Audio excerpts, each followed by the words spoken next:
So everyone's been told it takes about 30 days to break a habit. I'm Tanner, here with Thrust Flight, and today we're going to talk about 3 of the worst ones you can develop as a pilot. One of the most common bad habits that I see for pilots is not running your checklists or your flows properly. And now that could mean either not running them at the correct time, or doing a checklist instead of a flow, or doing a flow instead of a checklist, or not saying it out loud depending on what your school wants you to do.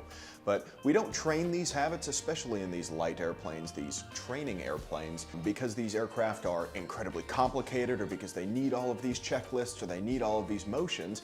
We train these habits so that when you get up into the big planes, or when you get up into more complicated airplanes, or when you're flying as a single pilot, you have these habits that are good and you know when to run those checklists at the appropriate times. Second bad habit I see is over-controlling the airplane, and this I've seen in everyone from day 2 student pilot to day 566 commercial pilot. And a lot of it is because maybe you haven't flown in turbulence a whole lot, but there's something in there that just makes you really grab onto the yoke or the stick and over-control that plane. And what happens is you're fighting against yourself, so you're making the problem worse. If I jerk back too hard on the yoke, well, I feel that in my inner ear and in my stomach a little bit, and I think, wow, that turbulence really kicked me, so now I push it back forward. Well, I did it to myself. I got into that situation myself. And there's a phenomenon, or there's a name for that phenomenon. It's called pilot-induced oscillations, and it's led to a few crashes.